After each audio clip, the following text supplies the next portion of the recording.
Ladies and gentlemen, this is Big Ray's Wrestling Show. If you don't know me, I am the Mark of the Masses, the man with the plan. Big Ray here to stay to talk some TNA Today Impact 4/3/2014. Now, before I jump into this review and recap, I want to quickly remind you, every Saturday, 8 p.m., the Can-Am Wrestling Show with my Can-Am brother from the North, my tag team compadre, Mr. Andre Corbeil. Follow him on Twitter at Andre_Corbeil. This week, we will be giving our predictions of WrestleMania. Now, don't also forget to follow us here at One Wrestling on Twitter, and also follow the legend, Bill Apter, who was in Manhattan. He was here in New York City for the WrestleMania press conference. Go to OneWrestling.com, YouTube /OneWrestling video. He has plenty of videos from there, nice interviews. You guys are going to really enjoy it. Now, you're going to say, Ray, what the hell are you doing with a microphone? Well, I've heard some things. Some people left me some private messages, and they said that my sound quality wasn't the best. So I'm going to work on this, and hopefully this sounds a little better to you guys. But anyway, let's jump into the show, guys, because this was one hell of a show. Now, we start off with Bobby Roode. Now, I like this about the show. First off, we didn't start off with a long 20-minute promo. We jumped directly into wrestling. And this match could have easily been the main event. This was the tag team tables match between Bobby Roode and his partner EC3 versus Bully Ray and Jeff Hardy, a.k.a. Willow the Wisp. Now, this is the first time that I remember you have Bully Ray and you have Jeff Hardy as tag team partners. It probably happened before, but it's been a long time. So we have the Dudleys and the Hardys together in one tag team, which was really cool. And listen, during this match was a really hard-hitting match. During this match, there was even a "was that" moment between Bully Ray and Jeff Hardy, as Bully Ray holds up the legs and Jeff Hardy comes off the top rope with a flying headbutt to the crotch. Now, during this match, Rockstar Spud comes down to the ring, and he comes down in the wheelchair. Now, I don't know what the hell he was trying to do, but he basically got a drop kick to the face by Jeff Hardy, almost sliding him off the wheelchair. And then, Willow then proceeds to take Rockstar Spud, throws him over his shoulders, and walks him out of the ring, or walks him out of the arena. Now, the only problem to this was that Bully Ray was left all alone to face Roode and Carter. Now, I gotta be honest, Bully Ray really did one hell of a job taking care of business in the ring while Hardy disappeared. Now, I'm wondering if this is gonna actually cause a problem between Bully Ray and Hardy down the line, but that's neither here nor there. Bully Ray was cleaning house, but, ladies and gentlemen, Bobby Roode was able to hit a spine buster, sending Bully Ray crashing through the table for the win. Now, after the match, he hits the Roode bomb on a second table and then lays Bully Ray on a third table, coming off the top rope, almost like Jimmy the Superfly Snuka, not as good, and hitting him with a splash off the top rope, putting Bully through a third table. Again, really interesting match, really good match. I loved it. I watched it. If you haven't seen it, check it out, guys. Now we're gonna move on, and we have Kenny King, and Kenny King is actually being golf carted into the ring, and he's looking for MVP. Now, he meets up with somebody in the backstage, and they say, well, Kenny, I'm sorry, but the truth is, we don't have anything for you tonight. Kenny King's a little weirded out because if I remember correctly, MVP did say that Kenny King would have a match this week on Impact. But anyway, now we move on to a Straitjacket match between Mr. Anderson. Oh, and before that, Kenny King did find MVP backstage. MVP looked like he was a little too busy, didn't have enough time to talk to Kenny King. So Kenny King feeling a little slighted. But we're going to move on to a Straitjacket match, which is another good match between Mr. Anderson and Samuel Shaw. And I have to make a point in saying that this crowd in Florida was hot for TNA wrestling. I gotta be honest, man, you could just look at your television screen. Everybody was standing, cheering, chanting. It was really good. And listen, I'm a New Yorker. When I go to Madison Square Garden, when I go to the Barclays Center, every time I go to a Monday Night Raw, the truth is that it's always great. And the reason is because the crowd participation. People are able to suspend their reality and they enjoy the show. They become part of the show. And that's what makes great television. And it is what it is. I want to hear your opinion. Leave your comment here below at onewrestling.com or YouTube /OneWrestlingVideo. Now, during the Straitjacket match, Mr. Anderson actually takes the microphone and he calls out the creepy bastard to the ring. Very good match. Samuel Shaw, I like the character, but I think he needs a little more improvement on the microphone. He doesn't convince me. I mean, he has that creepy bastard thing going on, but I don't know if he wasn't in that feud with Mr. Anderson, would he be as interesting? Now, you're saying, what are you talking about, Ray? Well, here's the deal. Again, Mr. Anderson is putting over young talent. Okay, and let's jump into the match and I'll explain to you. Basically, during this match and prior to the match, we have Samuel Shaw, who basically says that Christy Hemme loves him, that he's an artist, that everyone else are just ordinary people. Well, Mr. Anderson attacks him. During the match, they're beating the hell out of each other, trying to put the straitjacket on each other. Now, Mr. Anderson actually has the straitjacket on Samuel Shaw. Samuel Shaw then kicks him in the nuts, and he's able to put that choke on Mr. Anderson, passing Mr. Anderson out. He puts the straitjacket on Mr. Anderson. He walks out the victor with a bloody nose, but still, Sam Shaw goes over. Again, now Mr. Anderson, the veteran that he is, he's doing the right thing. Now, again, I honestly feel that this kid has what it takes, but he needs some more. He needs a little more work on his character. I want to know what you guys think, guys. Again, interesting character. He has the moveset. He has a great look. But this thing right here is very important to put yourself over. Or if not, get a manager. Well, so now we move on to a promo by the quote-unquote vixens of violence, Angelina Love and Velvet Sky, the beautiful people. And they basically cut a promo stating, we don't know who the hell your partner is going to be, Madison Rayne, but it doesn't matter much because we're going to take you guys out. Now we move on to the X Division Championship. It's the best out of 3, and I love this because this is like an old school feel, like back in the day with Ricky the Dragon Steamboat and Ric Flair when they used to go best out of 3, and they did it again in WCW with Booker T, so on and so forth. I love the best out of 3. I don't like it in one night, but I like it spread out week by week. And again, these guys are looking to have really good matches now. Tigre de Uno versus the X Division champion Sonata. Now, I thought this match would be a barn burner, and it was a good match, but not as great as I thought it would possibly be. I'm pretty sure they're actually saving their best for last. But even before the match starts, we have Kenny King, the King of the Night. He comes to the ring, and he basically cuts a promo saying that he is the X Division, that he should be the ruler, basically, of the X Division. And he basically says the X Division isn't the same without Kenny King. Now, he's actually holding up the match. MVP comes to the ring and asks him if he is crazy. He is not very happy with Kenny King holding up his show. Now, Kenny King says, look, he's the only star in the ring. Kenny King says, and then MVP says, well, listen, you know, you're talking about stars. If you don't get out of my ring, then you will be seeing some stars. And I like the fact that MVP is holding this role of authority, but also he gets in the ring and he proves himself. Now, long story short, Kenny King basically challenges MVP to an exhibition match. He wants to prove to MVP that he deserves to be on television. Now, MVP denies him. Kenny King walks out and then bumps into MVP. Then MVP actually takes... you know what? He gets back in Kenny King's face. They go back and forth, and finally MVP agrees to an exhibition match between he and Kenny King. And again, I love the fact that these guys moving back into the X Division Tag Team title. The X Division Tag Team title, the X Division title match between Tigre and Sonata.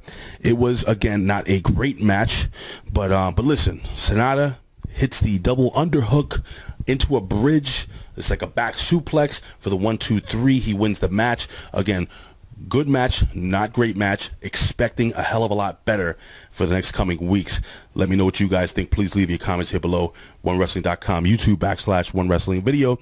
Now, we have Brittany backstage. And Brittany, if you guys don't know who Brittany is, guys, why don't you Google her, YouTube her. She has some great stuff on the indies. It's great to see her. She's beautiful and she's extremely talented. And the best thing is she's a great wrestler. Really love her.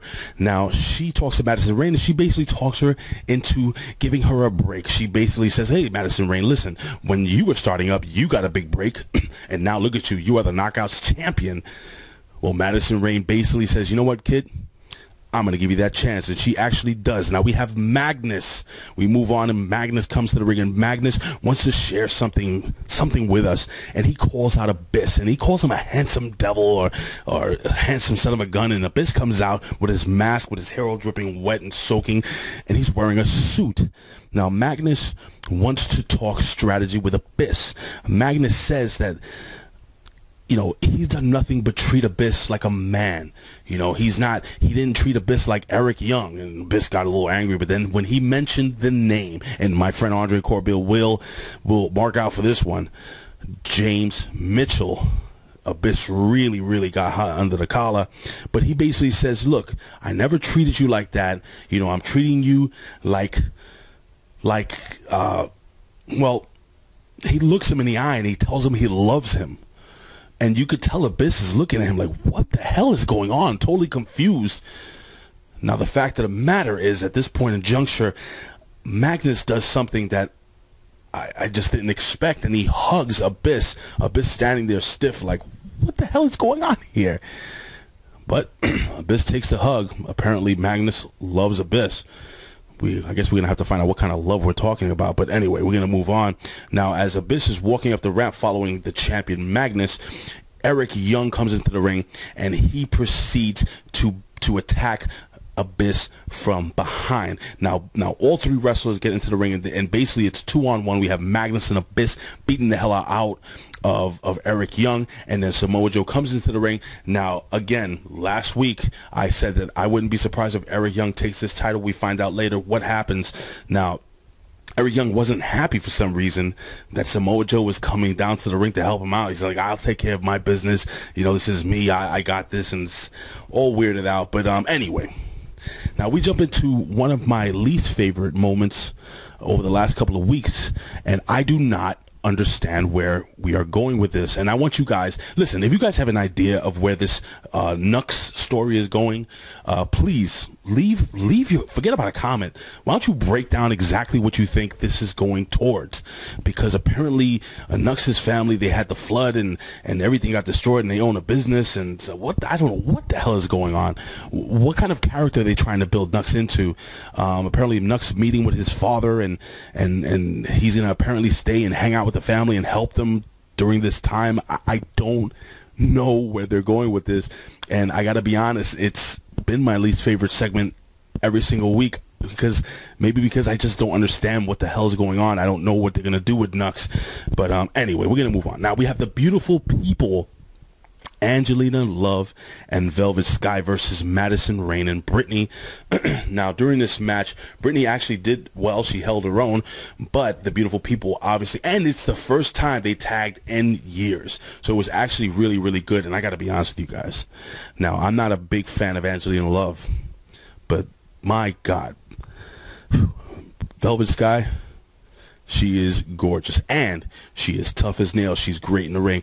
Now, during this match, we have the champion, Madison Rayne, the Knockouts champion, and she's in trouble. She backs up into a corner. Now, at this point, Brittany tags herself in. Now, Brittany, look, you've been wrestling on the independent circuit for a long time, but the fact is that she doesn't have the in-ring knowledge that the other two girls have, and she basically gets herself caught up when Madison Rayne gets knocked out of the match. She gets knocked out, rolls onto the floor, and she, that being Brittany, is hit with the makeover. It's basically a combination spinning kick to the back of the head and to the gut.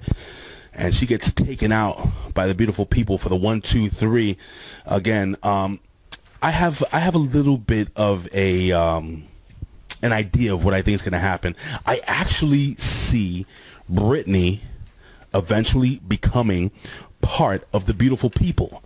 Brittany is just gorgeous, and she is amazing in the ring. I see her actually turning on the TNA Knockouts champion. Again, I don't have any inside information. This is just the way I would potentially or personally book this. I would definitely put her. Let me tell you something. 2 beautiful women is always better when one more joins. So that's going to be 3 beautiful women. Remember I said this. Brittany will be part of the beautiful people within the next couple of weeks. So, all right, we're going to move on. Now, we have Kenny King versus MVP. The man in charge. Now, again, this match started, and it was very, very technical in the beginning. They shook hands at the beginning of the match, and this was reminiscent of, and I'm gonna date myself, but this is reminiscent of a match that I saw when I was a very, very young child between the living legend at the time, just Larry Zbyszko, and Bruno Sammartino. They were on television. They had a match where Bruno Sammartino, being the teacher, basically would put Larry Zbyszko in holds, and he would just let him go. He would put him in the choke and let him go, put him in armbar, let him go. It was an exhibition match. There was no need to hurt the opponent. Now, in this match, it was pretty much the same thing. MVP actually showing his thing. MVP does have some wrestling skills. Now, Kenny King obviously also showing off a little more flamboyant, a little more. I love the storytelling in this match. I really enjoyed it. Again, it wasn't a 10 out of 10, but this was a good match and to build a feud between Kenny King and MVP. And actually, Kenny King will be getting a rub off of MVP. Now, finally, during this match, after all the technical crap, they ended up finally beating the hell out of each other. Listen, Earl Hebner had to call the match because MVP just, after he got elbowed in the face by Kenny King, he punched at Kenny King in the face. MVP and Kenny King started rolling around on the ground. They wouldn't break it up. The referee had to call the match, and basically that's the way it ended. Now, when they were split apart, the MVP was kind of calm. He was cool, calm, and collected.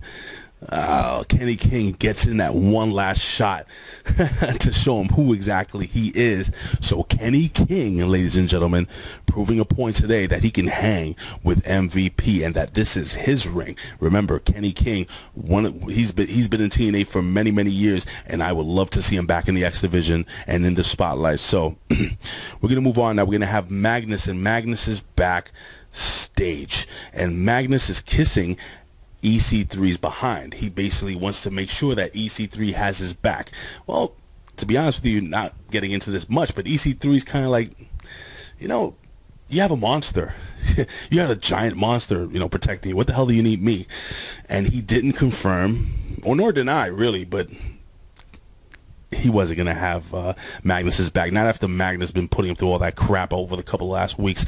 But anyway, now, backstage, before we move on, MVP sees Kenny King backstage, and he attacks Kenny King from behind. Now the Wolves come in, they break it up. Now early in the evening, unfortunately for the Wolves, their tag team title match was eliminated. Now, why? You say, well, what the hell happened between the tag team champions and the Wolves? Well, apparently Jesse injured his quad, and he had the representative send some paperwork to MVP, and MVP says, look, man, it's legit.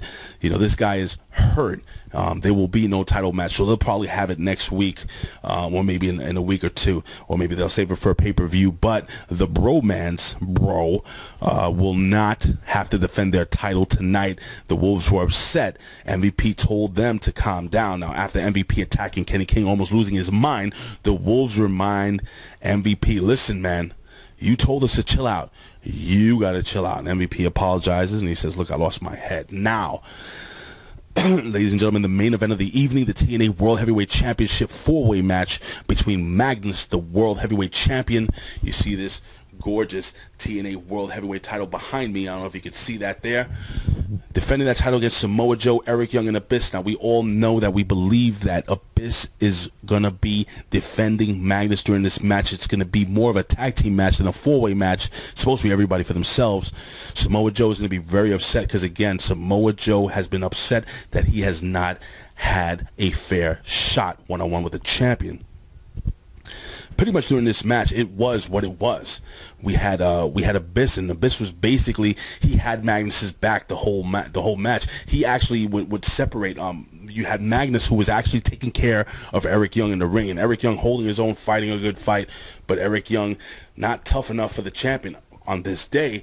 But outside the ring, we had Abyss, who was basically beating the hell out of Samoa Joe. Samoa Joe would fight back. They would go back and forth, but he was separating Samoa Joe from actually in-ring action.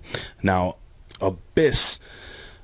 Samoa Joe is taken out of the match. He's basically knocked out of the match, and we have Abyss, who is alone with Eric Young in the ring. Now, Eric Young actually gets hit with a black hole slam, and Abyss is looking down, and Abyss, all he's got to do is cover him, my friends. All he's got to do is cover him, and Abyss is the new TNA World Heavyweight Champion. But Magnus says, no. Hold on. Magnus climbs to the top rope. Now, when he got into the top rope, I said to myself, well, when he jumps off, is Abyss going to catch him with a choke slam and slam him down to hell or whatever? But no, Magnus hits the flying elbow drop and gets the 1, 2, 3. Guys, Abyss seemed to be excited, happy. He's totally supported Magnus during this match. There were times of that you could see Abyss, like the wheels turning in Abyss's brain and his mind. He's not really sure what the hell's going on, but it's kind of like that abused animal that's just been beaten for years and years and years, and along comes someone who gives him that little bit of love.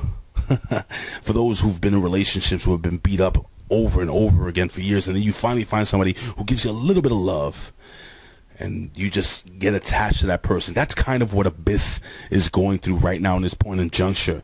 But eventually, I do see Abyss turning on Magnus. I just don't know how, and I just don't know when. Ladies and gentlemen, I say this every single week.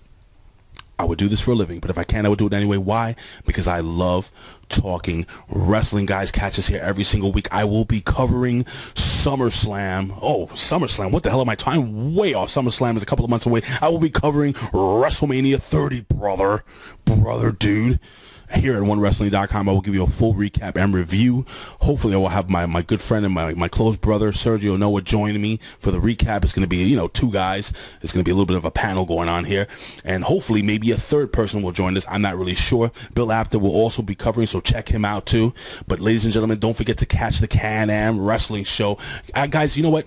Follow us on Facebook at One Wrestling. Also follow Wrestling News Talk on Facebook. Join the page, guys. A lot of great content there.